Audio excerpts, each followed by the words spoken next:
One of the biggest myths about the Israel-Palestine conflict is that it's been going on for centuries, all about ancient religious hatreds.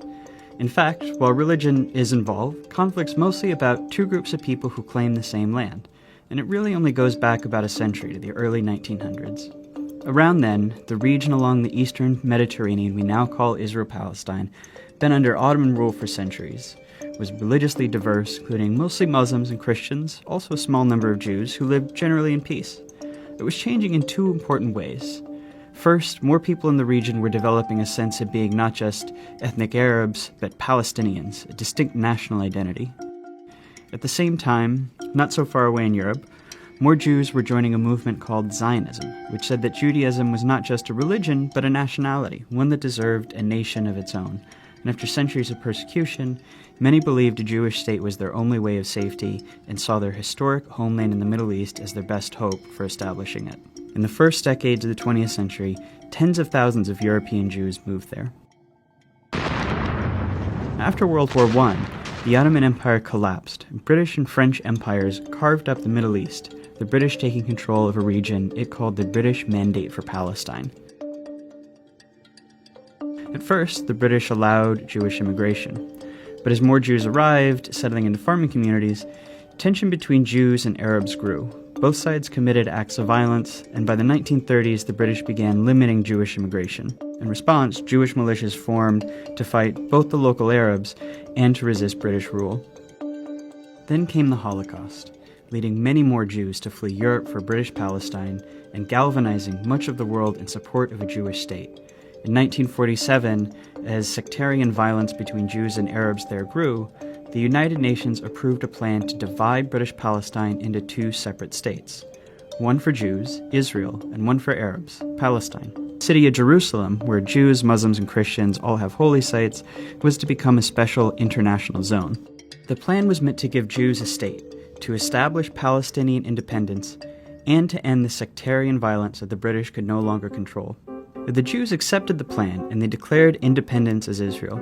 But Arabs throughout the region saw the UN plan as just more European colonialism trying to steal their land.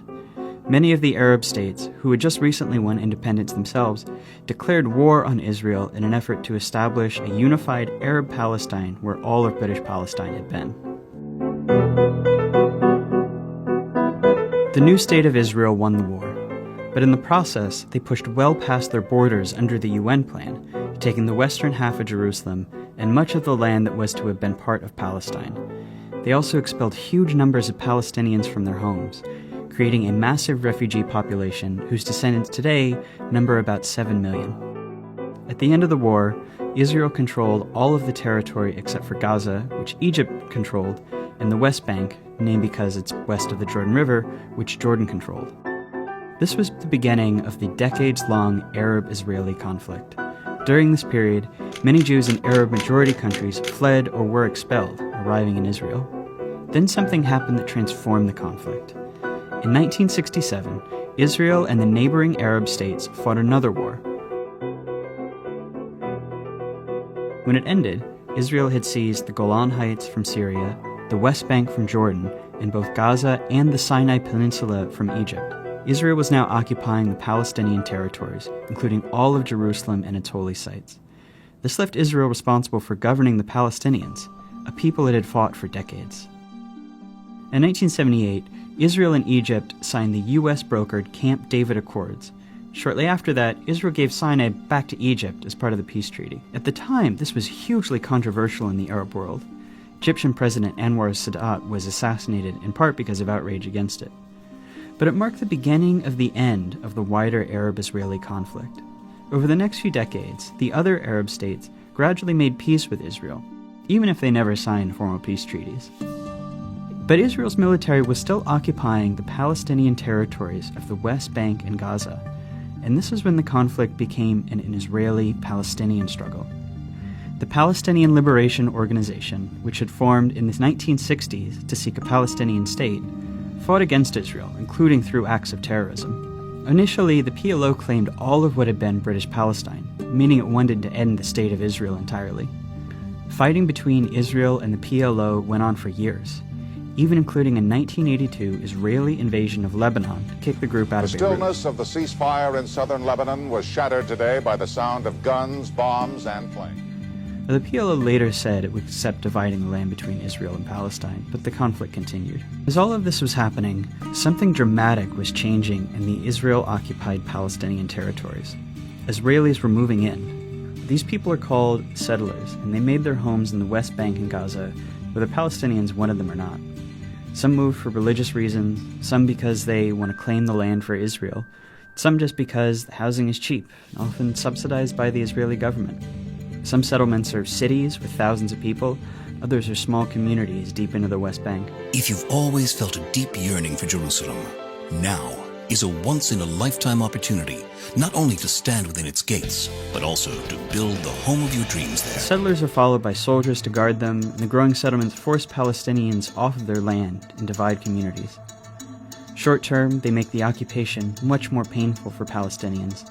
Long term, by dividing up Palestinian land, they make it much more difficult for the Palestinians to ever have an independent state. Today, there are several 100,000 settlers in occupied territory, even though the international community considers them illegal. By the late 1980s, Palestinian frustration exploded into the Intifada, which is the Arabic word for uprising. It began with mostly protests and boycotts, but soon became violent. Israel responded with heavy force. A couple hundred Israelis, over 1,000 Palestinians died in the First Intifada.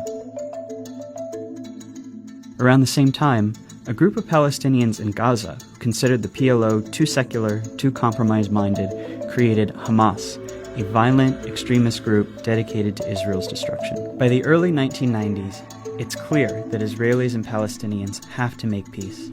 The leaders from both sides signed the Oslo Accords. This is meant to be the big first step toward Israel maybe someday withdrawing from the Palestinian territories and allowing an independent Palestine.